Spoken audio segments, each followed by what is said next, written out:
Hello, everybody. My name is Greg Massi, and this is The Color of Air, a podcast about the musical journey.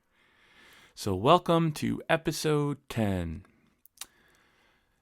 I was sitting back reflecting on this, and 10 episodes is not really a huge milestone in the life of a podcast, but still, it's one that I think bears celebrating or reflecting upon. Because the first couple months that I've been doing this podcast have, been cool, but also very chaotic. I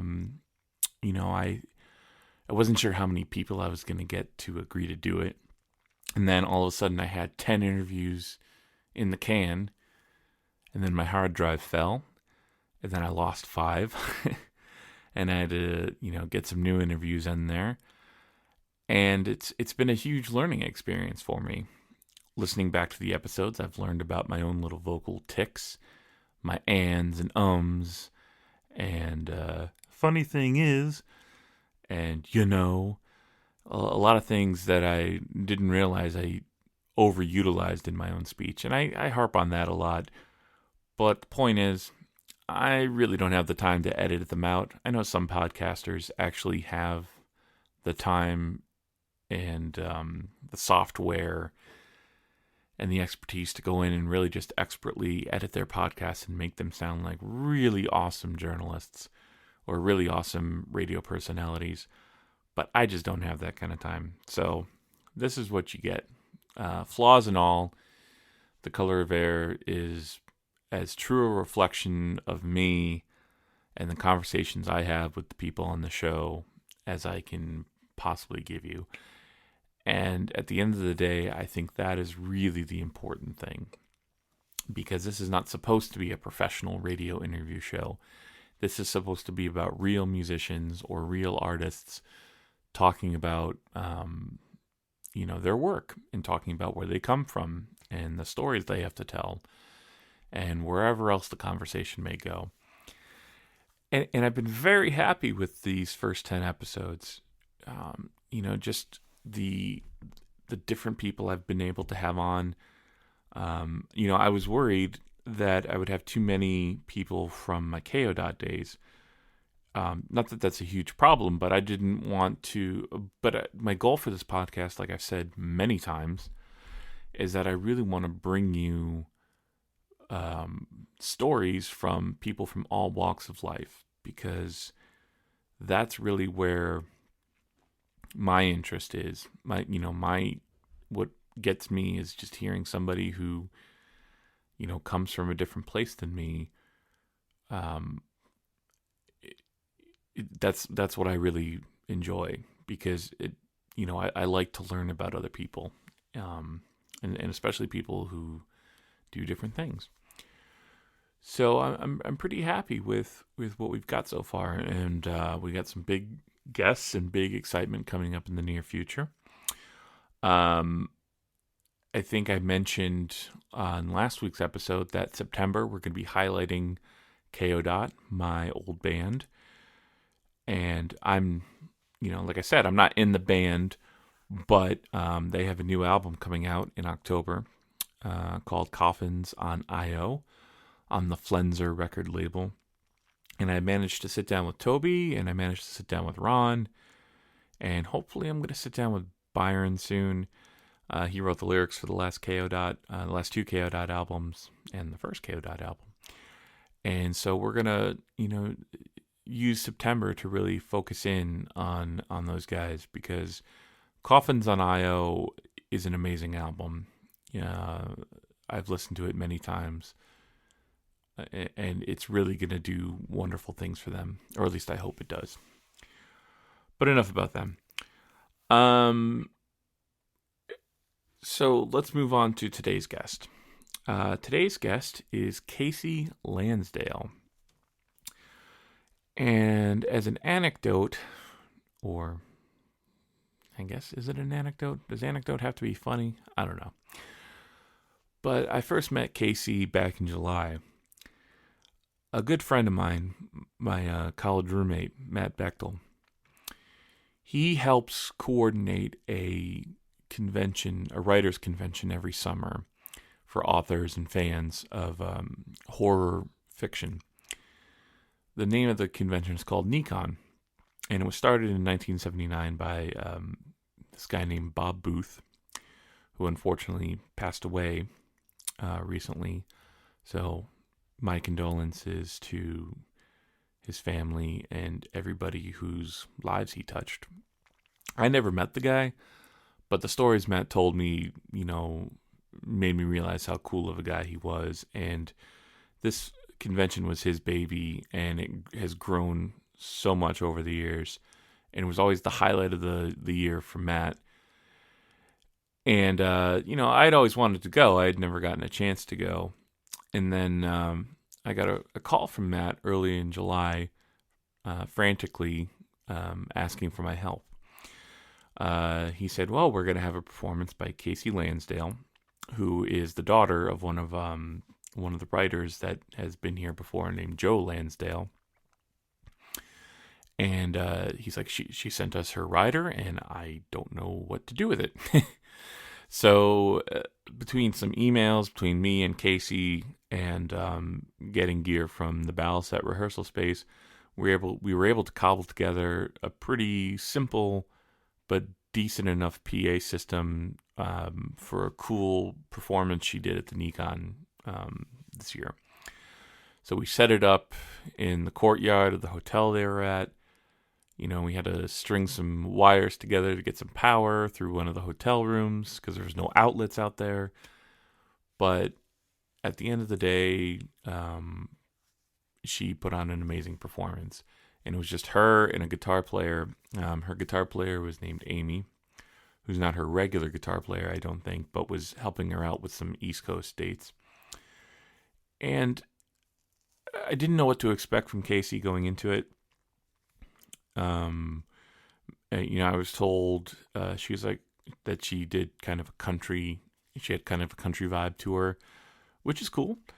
It's not a genre that I'm super familiar with. To me, country music kind of, my experience with country music is either Johnny Cash or, bad memories. Actually, they're good memories now.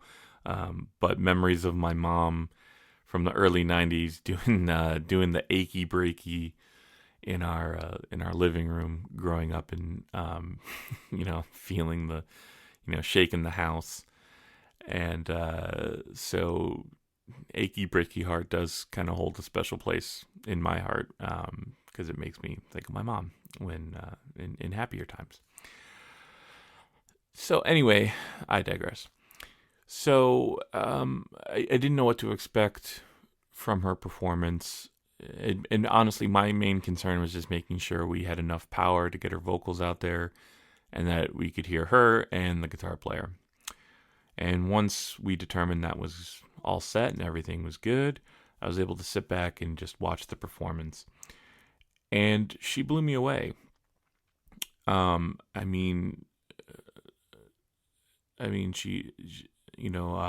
kind of young. Everybody seems kind of young to me nowadays. But when you hear her sing, you don't hear, a girl in her 20s. She sounded like, a professional that had been at this for 30, 40 years. There's just a power to her voice. Something that you don't hear that often. And she did a bunch of stuff. She did some originals and she did some covers. And, I found myself really enjoying the original material she did. I enjoyed the choice of covers she did. She sang some Bonnie Raitt. She sang some Tracy Chapman. And whatever she did, she brought her own voice to it. And it was really amazing. And I can't say enough nice things about it. So I was able to, talk with her afterwards, and then, just out of the blue, I said, I tweeted her the next day to say thank you for being a cool person to work with, considering it was my first time ever doing sound. And I just, said, oh, hey, I've got this podcast. Do you want to set something up? And she was like, sure, yeah, cool.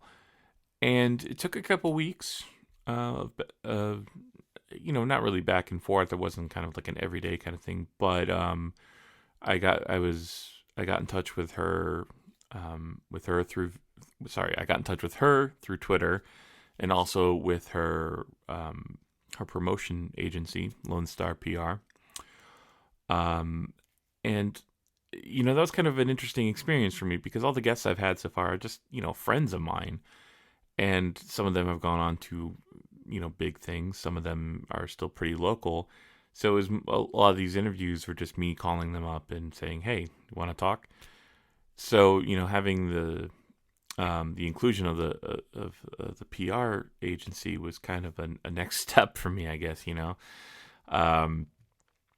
because it was kind of made me feel like, oh, maybe I'm a little more professional than I first thought I was. But honestly, Lone Star PR, Heather and Carrie couldn't have been nicer. They've been very cool and very supportive of Kasey doing this podcast. I don't think they're aware of just how few listeners I probably have, but they're nice enough to all work together and set something up, and so I got to have an interview with Kasey. And like I said, she's the daughter of a pretty well-known author, Joe Lansdale. But see, I never really heard of her father. So to me, it's not this kind of starstruck thing where it's like, oh, your father. Yeah, it was really all about Kasey, and it was all about discovering a new artist, a new songwriter, a new singer, and just really being excited by it. And if you've paid attention to the other episodes, if you're a big fan of the avant-garde stuff that we talk about, maybe country music isn't your thing. And that's completely cool. I'm into all sorts of stuff now, and when I got the copy of Kasey's album, I really, really enjoyed it. And I'm not really a fan of modern country by any stretch, but I felt like her lyrics, her voice really spoke to me. I really dug it. So I was more than happy to have her on to discuss things. She's based out of Nashville, which for me, as you'll see in the interview, was a kind of an interesting thing, because I'm used to the East Coast way of doing music, and even then, there's the New York scene, which I'm peripherally involved in, via friends of mine, but it's still kind of foreign to me. And then you have the Los Angeles music scene, which is a whole other thing, and then you have Nashville, which is its again whole other thing, and it's something that's very kind of foreign to me. So I was kind of curious about the Nashville scene, and that kind of was what really prompted me to want to talk to her, to kind of learn about it more. And sorry if this intro is going on too long, but it's also a shorter episode. I was only able to talk with Kasey for about a half hour. She was on a vocal rest day, and I didn't want her to, strain her voice. I didn't want to be responsible for her voice not healing. So it's a longer intro. But anyway, so it was really cool talking with her, and one big thing I can announce is this episode is coming out on August 28th. On September 1st, Kasey's going to be debuting her video for Sorry Ain't&rsquo, which is the first single from her album Restless. And she's kind of been in between performances and promoting this single, and hearing the way she's doing things, she's been on this kind of promotional tour for a long time now, and she's working hard. She's on an independent label in Nashville, and she's really working hard to get herself out there. And whether or not you like the music or not, as someone who is a fan of indie music, independent artists, I just, my hat's off to her. She's, she's really hitting the road and getting it out there. And, in between doing music, she's also writing, just like her father. Writing runs in that family. And, It's really cool. So anyway, enough of my blabbering. Well, a little more blabbering because I do have to throw in my little plugs here. You can find us at colorofair.com. You can also find us on facebook.com/colorofairpodcast, on Twitter at The Color of Air, or our email address, colorofairpodcast@gmail.com. So let me introduce you to Kasey with the single that she's currently out promoting, and this song's called Sorry Ain't Enough.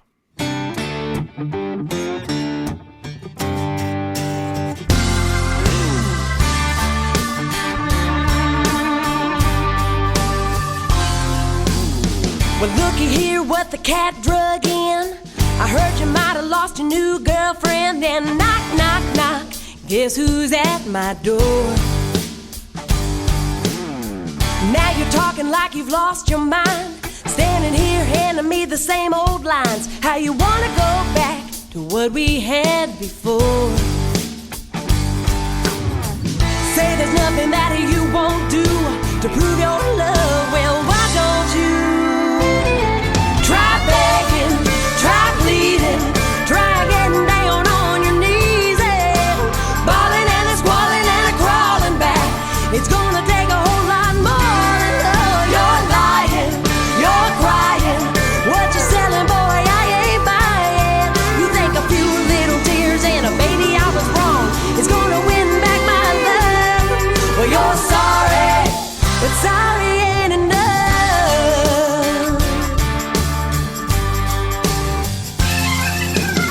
Are those flowers really meant for me? You brought a teddy bear, I guess you think that's sweet. Tell me, boy, how dumb do you think I am? Does this look like a swinging door?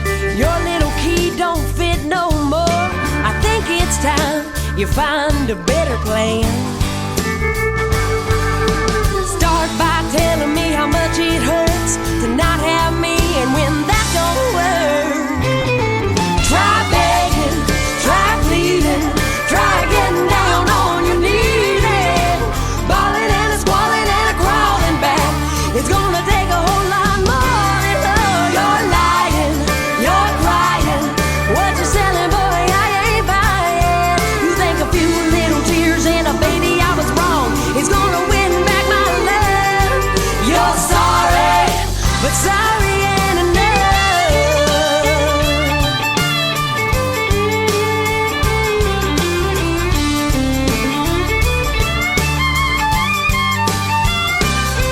You're sorry, well that's a fact. You're sorry, I ain't taking you back.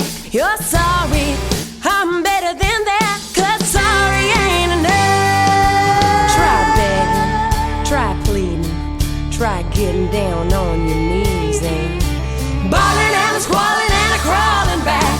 It's gonna take a whole lot more than love. You're lying, you're crying, what you selling, boy, I ain't buying. You think a few little tears and a baby I was wrong is gonna win back my love.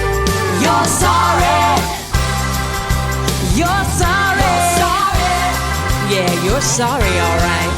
Sorry ain't enough. Sorry ain't enough.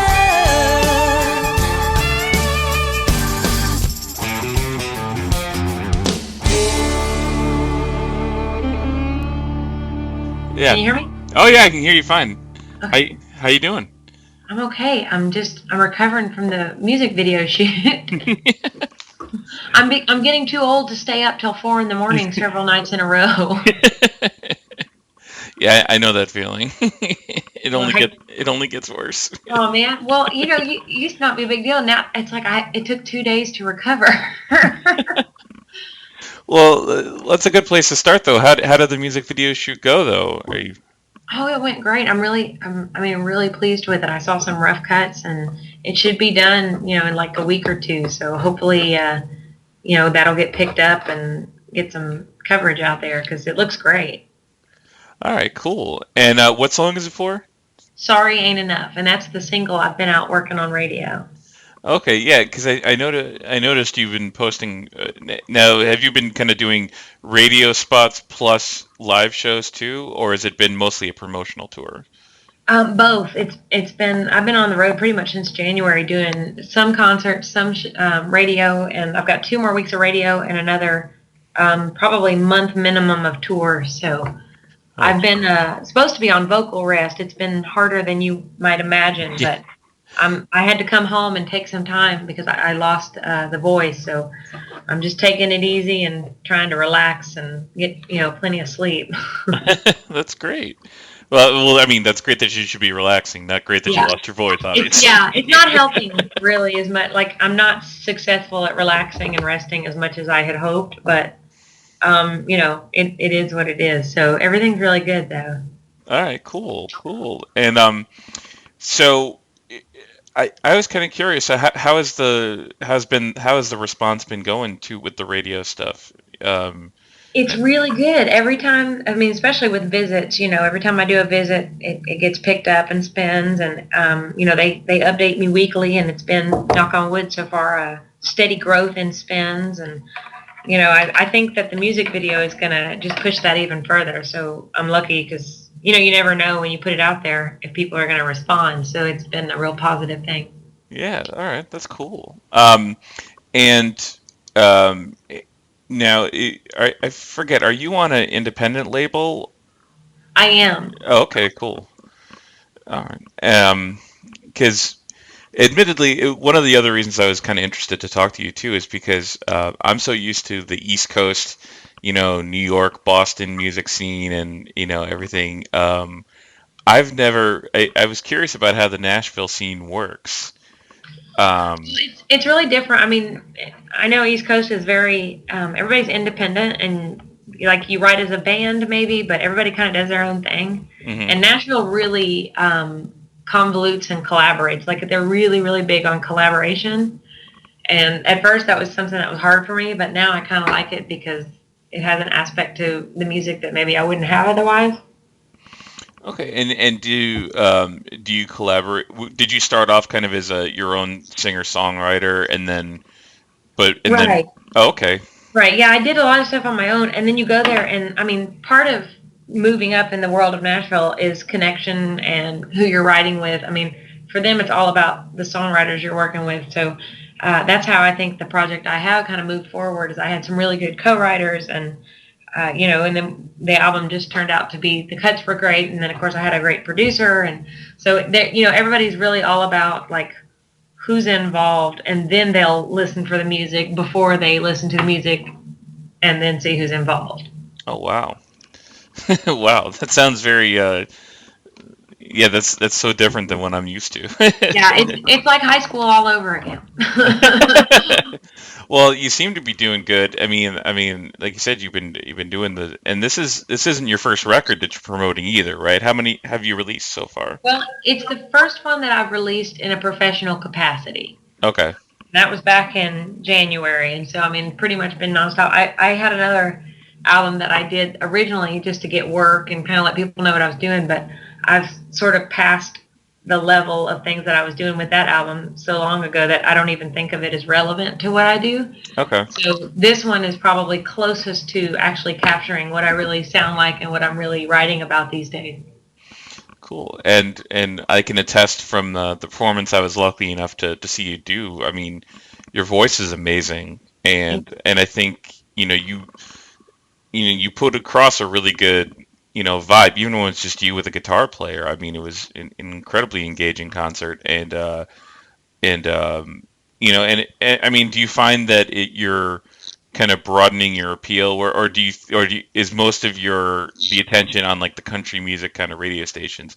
Because I can see the country influence, but I think you also could probably you break out of that a little bit too. Yeah, I don't, honestly, for me, it's like if they have to label it and find a way to promote it, like that's great for paperwork. But I kind of just want to do the music that speaks to me and that I enjoy doing, and I just kind of hope that it connects with people. And I'm lucky because so far I think it has. And I think that what I find with my music is I get a lot of people, and this goes back to what you're saying, that say, oh, I don't like country music, but I like your stuff. And so I think putting it in the box of country music is not necessarily the right answer for what I do, but I think it's closer to country than anything else, or at least the country that I grew up listening to. Right. Yeah, exactly. So it's kind of hard. I mean, and I think that's both my blessing and my curse. Mm-hmm. I mean, I think that's what will give me a long career, hopefully. And but that's also what will make it difficult to promote in a major label sort of way. I see what you mean. Yeah. Oh, wow. Well, so I can work, or I can work, different. So it's kind of like you can work for a long time, or you can work a short time in a big way. So, I mean, hopefully I can cross both of those up and do a little bit of all of it. Oh, okay. Well, yeah, that's cool. And I of course want nothing but success for you, because I think you deserve it. You're very nice. Thank you. You're welcome. Yeah. Well, a friend of mine that I was interviewing on this joked that I should call this the half hour, or the compliment hour, because I end up usually just being, hey, you remember you did that thing? It's really awesome. I just thought you should know that. I could use some compliments. Yeah. Yeah, and he said if I ever run out of guests, then I could just get people off the street and bring them in and be like, hey, you look really nice today, just so you know. And everybody wants to hear that. Exactly.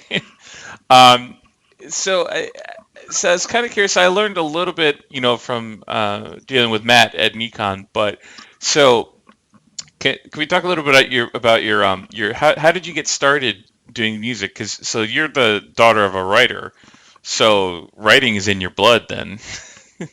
Yeah, I always say I was born to do music and born into the world of writing. Okay. Because it wasn't a conscious decision. It was just I started singing like that ever since I can remember.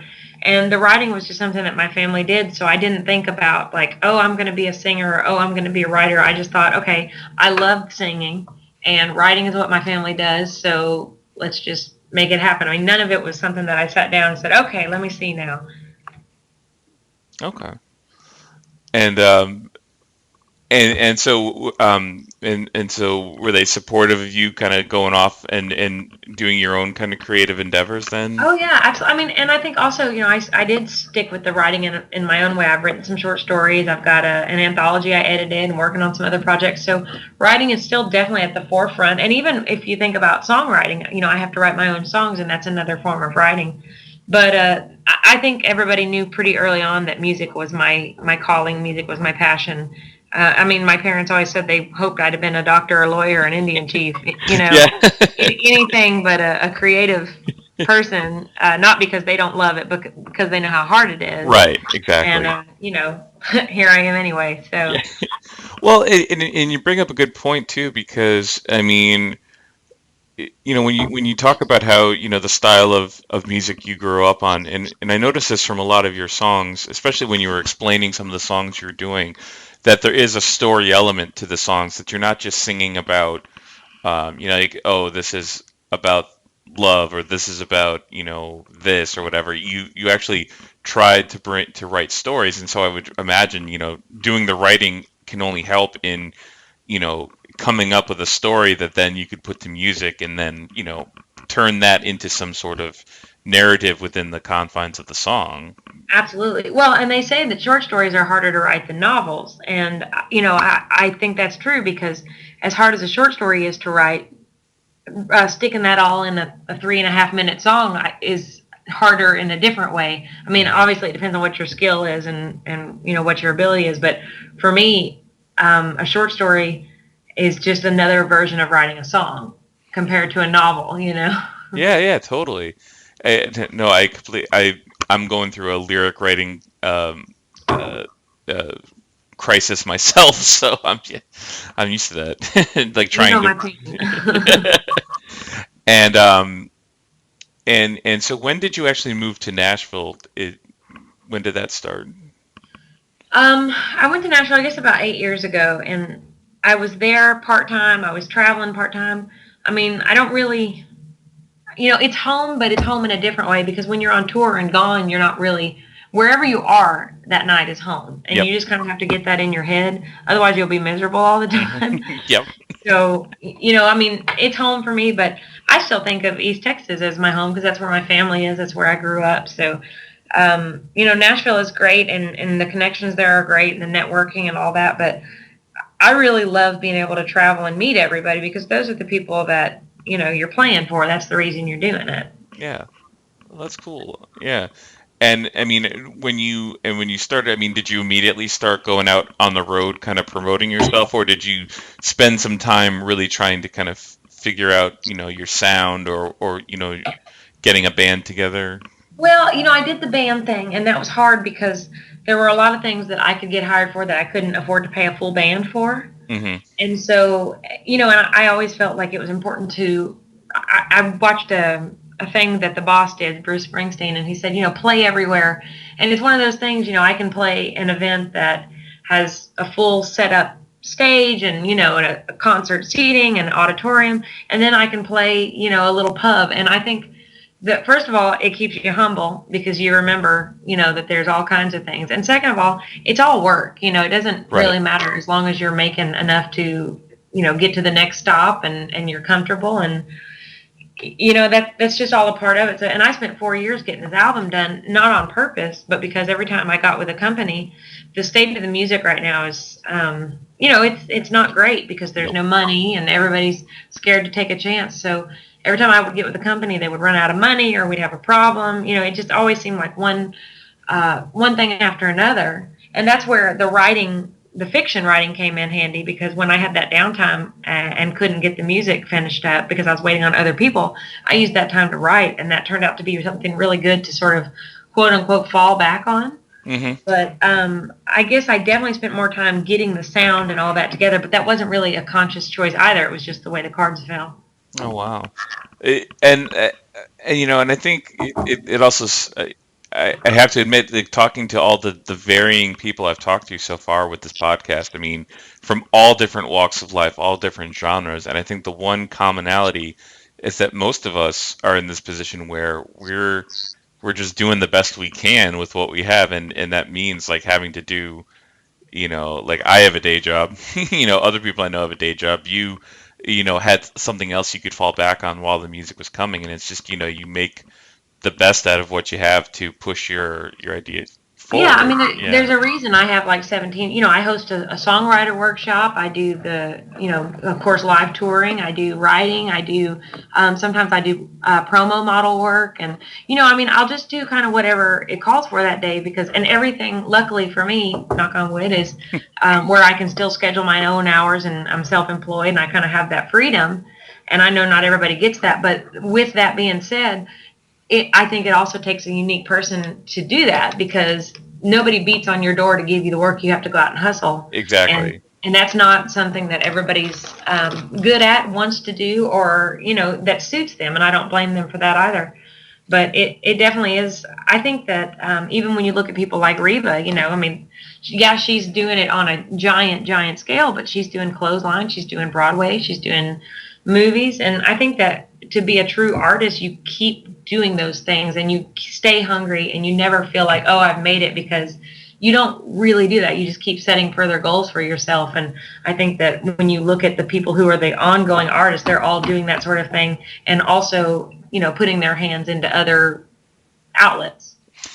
Yeah, and the other thing too is that, as you do these different things, you meet all sorts of different people, you gain new life experiences. I mean, especially traveling too. I mean, I think I learned more the 3 years I did a touring band, than almost anything, because you see parts of the country you never knew existed, and and that all helps with the writing and with storytelling and everything like that, because it gives you a new perspectives, that kind of thing. Absolutely.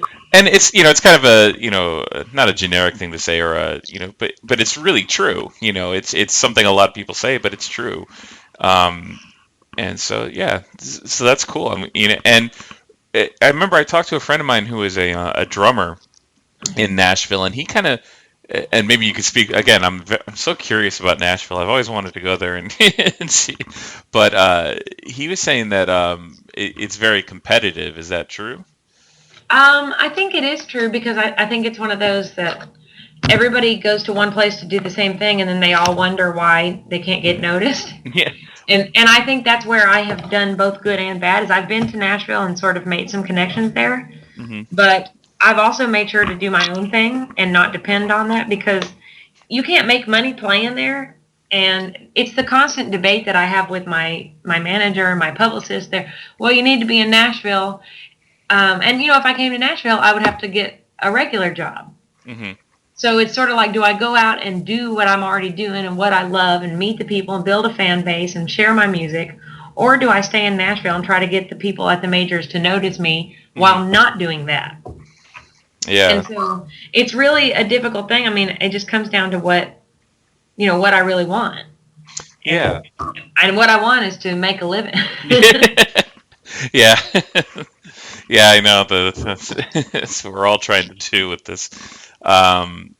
With this music, like you said, blessing and a curse. It's like it's amazing, it's great, but it's impossible. Yeah, I mean, and I love it, or I wouldn't do it. Exactly. And I always tell people, if there's anything you like equal or better, do that, because this is, I mean, and it's rewarding, and there are moments when it's more rewarding than others, but it's also heartbreaking sometimes. Mm-hmm. It's heartbreaking to spend hours working on something, and and to sort of hone your voice, and I mean that both figuratively and literally, and then you play in a place and all anybody wants to do is talk over you because you're playing too loud. Yeah. I mean, and that's when you get discouraged, or when you know that you have something to offer and people say no, and not necessarily because they don't believe in you, just because maybe they can't do it either, and there's a lot of heartbreak, but you get shut down 10 times to get a yes one time, but that one time is worth every other time.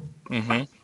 So it's just, but I think it's like that in all aspects of work. I mean, you could go to a job and keep trying out for a promotion and not get it, and then maybe you get a raise instead. I mean, everything has its ups and downs. Everything has its, rewards and benefits versus not. But this is just something that is uniquely different, because specifically with touring music, not so much writing, you're gone all the time. Maintaining any sort of friendship, relationship, any of that is very difficult. And so you give up a piece of that normal life that everybody else gets to share what you're doing.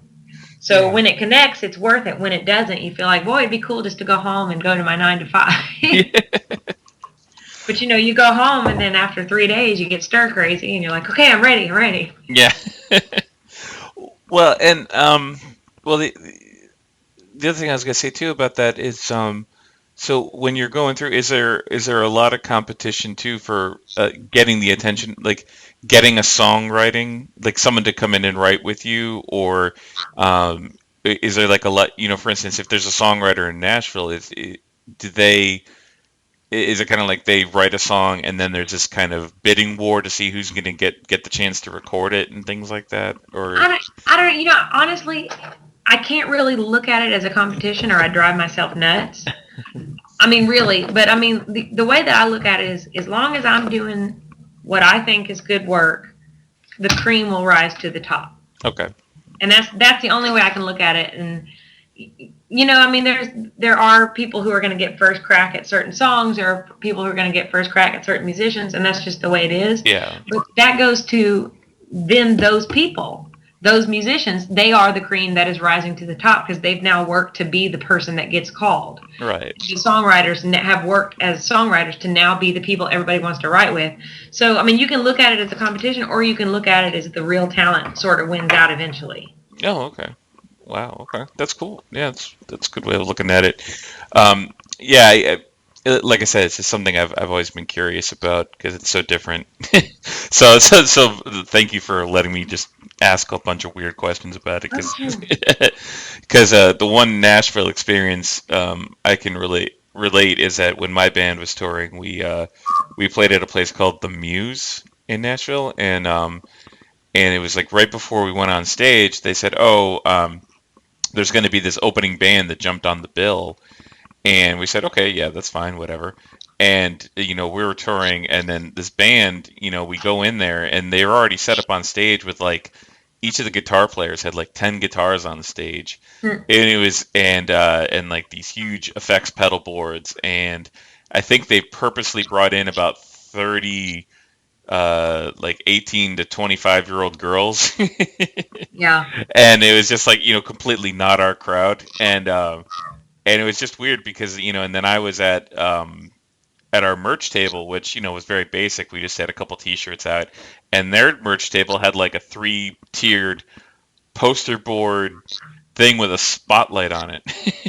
Yeah. I mean, and all that unto its in its own way is kind of cool, but the whole thing is that honestly, if you put on a good show, people are going to buy your stuff whether it's Exactly. spotlit or whether it's in a box. Yeah.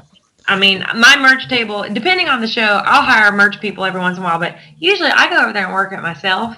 And I think you saw that. And luckily I have people who are helpful and always, volunteer to assist, because I think that that's part of what people like too, is they want to talk to the performer. Right. And I think that's where, if you're over there hawking your own merch, that's way cooler than, I've got this whole display that everybody can see. Yeah, it's definitely more personable, and and I never, the only reason I thought it was weird was just because, I mean, it's just not what I was used to. But at the same time, I see what you mean, that it shows that this band is driven, and they're trying to make as good a performance as possible to get noticed. And I think that's admirable. I really do. I think that's something sometimes you need to do. You need to like do something that obviously, they stood apart from us on the bill because they were kind of completely different, but it got them stage time, and so there you go. So, yeah. I thought it was, I just thought it was an interesting experience for me, because, but I also wanted to just ask a little bit about the album too. So you recorded this with John Carter Cash, correct? Correct. And how was that? Great. I mean, sorry, my voice is starting to get tired. Oh, that's okay. I won't keep you too long. No. I can finish this one up. I've been on vocal rest in and out, so when I talk, it's sort of. But it was great. He's a really nice guy. He created this really relaxing environment, and he was really good about just sort of letting me direct where I wanted it to go, and him just tweaking it. Mm-hmm. As opposed to saying, you need to do this, this, and this. He let me as an artist take it where I wanted to go, and then he just made it better with some suggestions. Oh, that's cool. And, it's just, he's a very soft-spoken, very kind man. I think he's not what a lot of people would expect. I know he wasn't what I expected. And I don't know, I just felt like I really got lucky with just how open he was, and how he's less about the Nashville way, if you will, and he's more about just following whatever your joy is as an artist. And I don't think that there are a lot of good producers that are like that. I think a lot of people are chasing this train or chasing this idea that may or may not exist. And he's all about, like, rather than chasing the art, creating the art. And that's a really big difference. That's cool. And I mean, it speaks for itself, because it is an amazing record, and it's very cool, and I'm happy to hear it. Yeah, thank you. And lastly, just so what do you have? What is kind of the plan now? Do you have kind of like a year-long plan for promotion for the album, or do you still have new song ideas that you're working on as well? Well, I have a vague idea of, it comes and goes, and also, things can surprise. Like, I had to take off last week because my voice stopped, and that was very scary, because that's not something that has happened to me before. But I've been touring more than I ever have. Mm-hmm. And, even when you got down days, you're traveling, so you're not getting rest, and you're talking, you're doing media, there's never a rest. So I have a tentative idea of how it's going to be. I'm not sure how that's going to hold up, but I know that for the rest of this year, I'll be doing promotion up until about summer of next year. And then based on some of the seeds I've planted between now and then, that will sort of dictate what happens. Okay. Because I plant a lot of seeds that die. But then maybe I get one or two, and then that sort of goes. And eventually, I'll start working on the next album. But, I worked on this one a long time, so I want to be sure it gets its run. I'll probably finish the single promotion. Excuse me, now I got the hiccups. Then I'll do another single promotion for the song Blame You for Trying. I believe that will be the next single release. So, this one will get its money's worth, if you will. And then And I feel like, I hope, I'm optimistic that the next album will be the one that really gets the attention, because then I will have built the foundation with this one. All right, cool. So this is sort of laying, it's yet in its own way, it's another seed.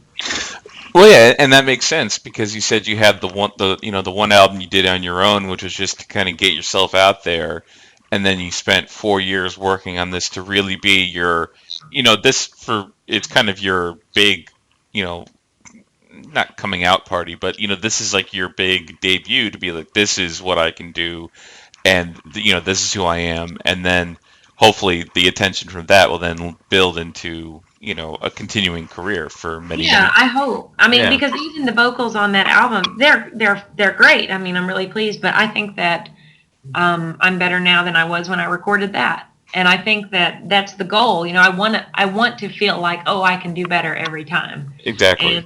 Because otherwise you're not doing it right. So I'm ready and excited to do the next project because I feel like it will be even more representative. But then when I finish that, I hope I'll feel the same way. Oh, I'm ready for the next one. Oh yeah. Believe me, yeah, I think it's always that way. I think I'm always, even when I'm working on something new, I've already have the idea of what the next thing is going to be, and I'm like, I just want to get this thing done as good as I can get it, and then be like, okay, that's great, let's move on. But then, but you're right, you do have to give it time, especially when you spend so many years on it, just to really push it and hopefully, get your name out there. And from the sound of it, you're doing a great job. Well, thank you. And the hope is that the next one won't take 4 years.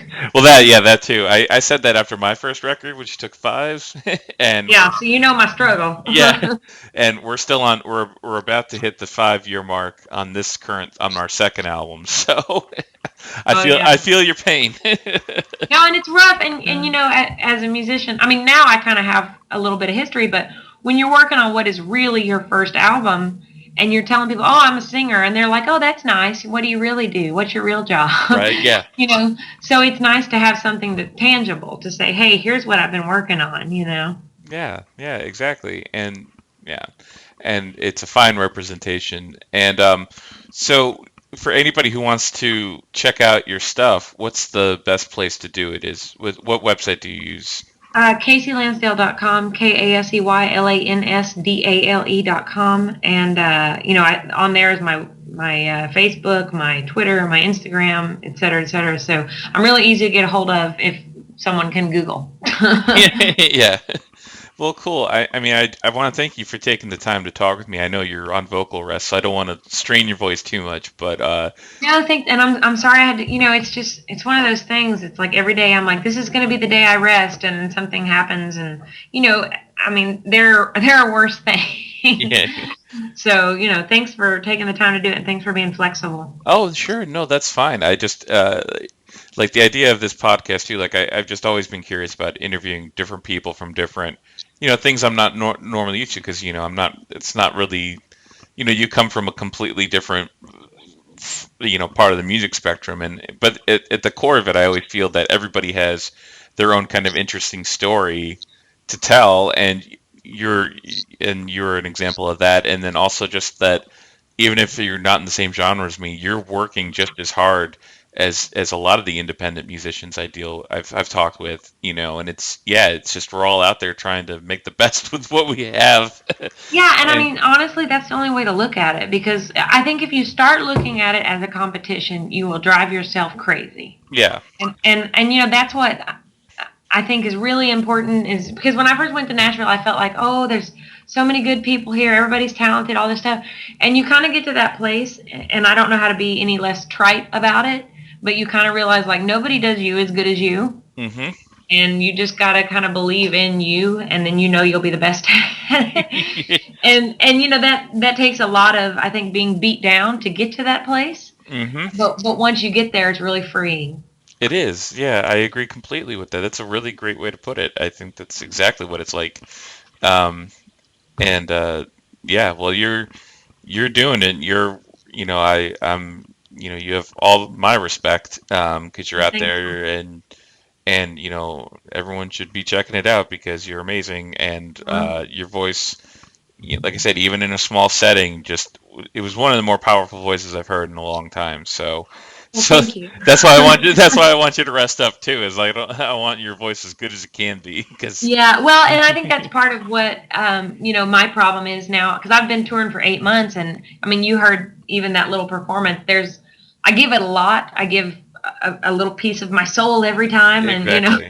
and I hope that people connect with it. So after I've been doing that for months at a time, you just kind of go, okay, it's humbling almost, because you realize like you're not invincible. You realize that you have to take certain precautions, and you have to stop and do certain things, and it's kind of a good thing when you're forced to rest, even though it's disconcerting and sort of scary in its own way. It also just sort of brings you back to reality, and it's like, okay, you're human, and all the things that you go through in life, stress, sleeplessness, all those things affect your well-being, your voice, your mental health.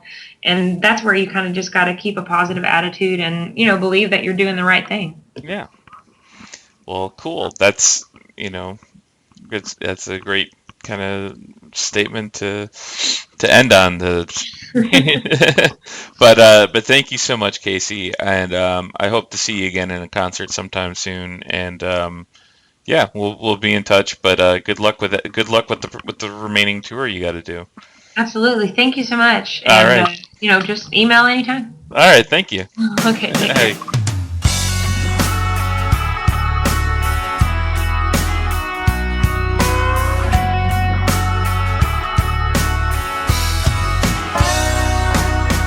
Swore I was never gonna fall, I was never gonna leave, never gonna jump in. Swore I was never gonna risk, I was never gonna hurt that way again. My heart, it was never gonna skip another beat, it was never gonna lose control. Go too far, go too fast, cross that line or run right past. But never say never, 'cause here I am, putting myself in the palm of your hands. No regrets, no demands, nothing standing in the way. When we're together, the flame burns high, passionate fire, and it just won't stop. I never thought I'd ever let you in, but I'll never say never again.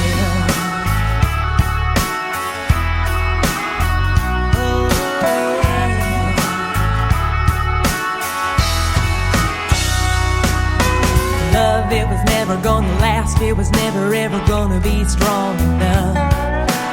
Up against trouble like a mountain so high, it was never gonna rise above. The spark, it was never gonna burn like this, it was only gonna flicker out. It's too strong, it's too bright, I can't run, I can't hide. But never say never, 'cause here I am, putting myself in the palm of your hands. No regrets, no demands, nothing standing in the way. When we're together, the flame burns high, passionate fire, and it just won't stop. I never thought I'd ever let you in, but I'll never say never again. You bring out the faith in me, I'm not afraid to show. And when you hold me, I just can't help letting go.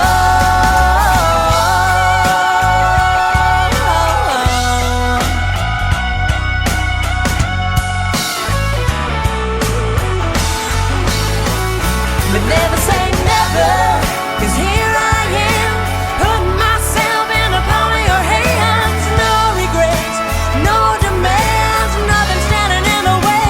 When we're together, the flame burns high, passionate fire, and it just won't stop. I never thought I'd ever let you in, but I'll never say never again.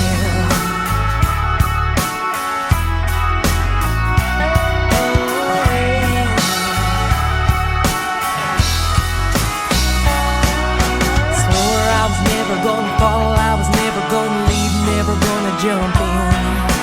Swore I was never gonna risk, I was never gonna hurt that way.